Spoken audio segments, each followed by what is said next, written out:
Gentlemen, welcome to Essential Style. Today, we're taking a look at the Timex Weekender. Let's get into it. All right, so what I have here is a white Timex Weekender chronograph model. Pretty decent watch. I think I paid 70 or 80 bucks for it. Little high, but this is the model that's a little bit bigger. And for me, I have bigger wrists and I like the chronograph.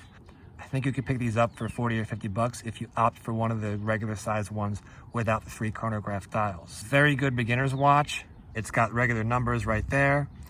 It's just got basic hour hand, minute hand. The second hand is actually right there. You can see it ticking away right there if the camera will focus. There we go. And then this hand is kind of just the timer. So, and that kind of threw me for a loop when I first started wearing this watch. I was expecting this to be the second hand, way it is on my SKX, but this is a totally different watch than the SKX anyway. So battery powered, water resistant to 50 meters. That's around about 150 feet. So it'll be fine for washing your hands. I wouldn't take it in the ocean or take it in the shower. But then again, if you get one for 50 bucks, it's not a lot of money in the world of watches, but it's up to you if you want to risk that. I wore this watch for about a year and a half. Before I got this watch, I had a bigger watch by Fossil, and it was very similar blue diver's watch, just like the one I've got now, but it was bigger, it was bulkier. I got this watch and it stayed on my wrist for a good year and a half. Now I don't wear it anymore because if you watch my Seiko review, you'll know that this is a watch that's on my wrist almost every day. Really enjoy the way it looks. So, but this is still a great watch for the money.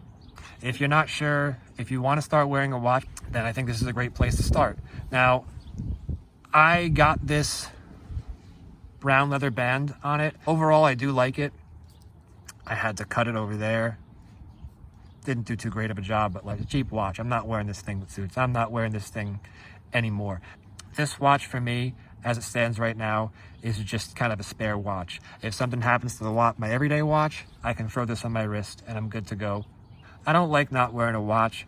I've been wearing a watch so long now that I just feel incomplete without it. So this is not the original band. This is an aftermarket one I just bought on Amazon for a couple of dollars. So when I show you guys, really simple to take it off. Just thread it through there.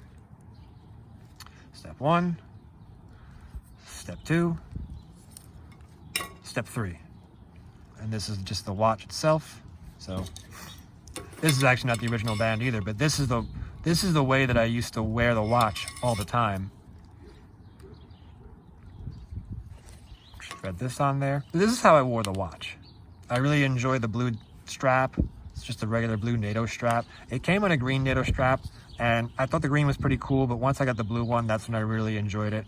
I mentioned in another video, I dress in a lot of blues and browns, and I just think that looks pretty cool. So it matches with what I'm wearing.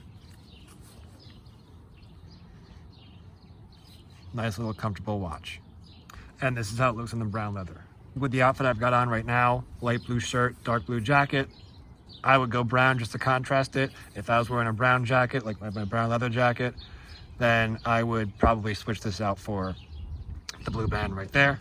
If I was wearing khakis, I'd wear the blue band. If I was wearing jeans, I'd wear this. I'd swap it out as I see fit.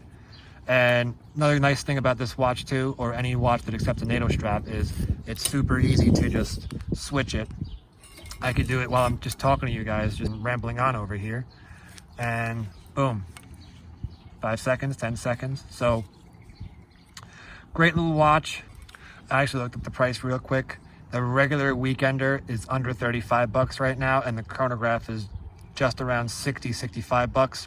This one also comes in a dark blue if you're into that type of thing. I think dark blues are pretty cool. Just a nice basic entry-level watch, guys. You don't need to spend a lot of money to start wearing a watch. I got a lot of compliments when I used to wear this watch. It looks a lot more expensive than it is, and I just think it's a great value.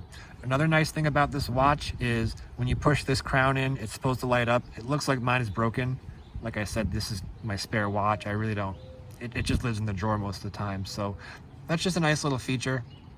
In case you're in a dark room, you can just tell the time real fast. What I don't like about this watch, well, there's not a whole lot, but it's just nothing special. It's kind of hard to see, but there are quite a few scratches on this watch. It does scratch really easily, so just keep that in mind. I acquired all these scratches, and I did not beat this watch up. I used to always take it off before I was doing something physical, and it still got scratched take that as it comes. So those are my thoughts on the Timex Weekender watch. I think it's a great little watch. If you want to get into wearing watches and you don't want to drop a whole bunch of money on a watch, you could have just as much fun and you could be just as stylish with this as you can with something like I've got on my wrist. Believe me, some of the watches out there are crazy expensive, and that's great if that's what you want. If you know you're a watch guy or girl, then sure, go ahead. You're gonna get quality. You're not gonna get something that's gonna scratch like crazy like this. But this is gonna tell the time better than this is gonna tell the time. They're both gonna do the same job. They're both gonna be stylish on your wrist. You can wear this watch in almost every single situation I can imagine, except for black tie. Let me know what you guys think. If you have any experiences with this, that's a Timex Weekender chronograph. Thanks for stopping by. See you guys in the next one.